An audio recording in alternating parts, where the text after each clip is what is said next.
transparent layer in the front part of the eye is cornea. Right behind lies the iris. Giving the eye its colour, the iris adjusts its size automatically according to the sharpness of light, thanks to the muscles attached to it. For example, if we are in a dark place, the iris widens to take in as much light as possible. When light increases, it shrinks to decrease the amount of light coming into the eye.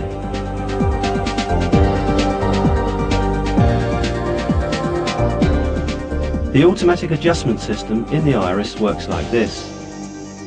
The moment light comes into the eye, a nerve impulse travels to the brain and gives message about the existence and brightness of the light. The brain immediately sends back a signal and orders how much the muscles around the iris will contract. Another eye mechanism working parallel to this structure is the lens. The duty of the lens is to focus the light coming to the eye onto the retina layer at the back of the eye. Thanks to the movement of the muscles around the lens, light rays coming to the eye from different angles and distances can always be focused on the retina.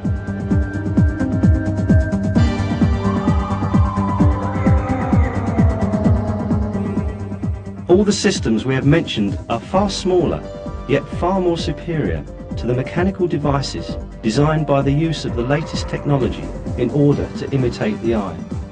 Even the most advanced artificial imaging system in the world remains extremely simple and primitive compared to the eye.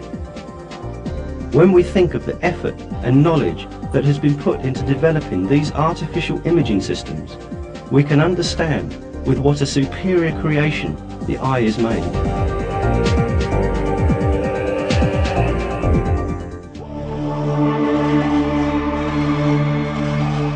If we examine a single cell in the eye at the microscopic level, the superiority of this creation will be further revealed.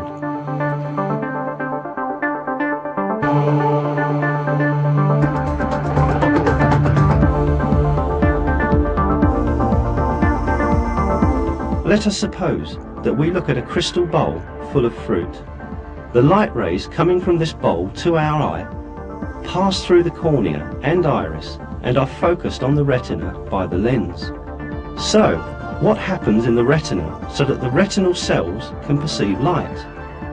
When light particles, also called photons, strike the cells in the retina, they produce a cascading effect like a row of dominoes carefully arranged one after the other. The first of these dominoes in the retinal cells is a molecule called 11-cis-retinol. When a photon of light interacts with it, this molecule changes shape. This forces a change in the shape of another protein, rhodopsin, to which it is tightly bound.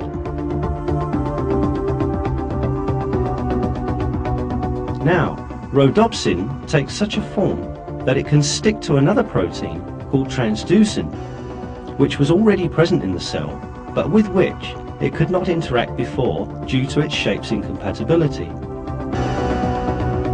After this union, another molecule called GDP also joins in this group.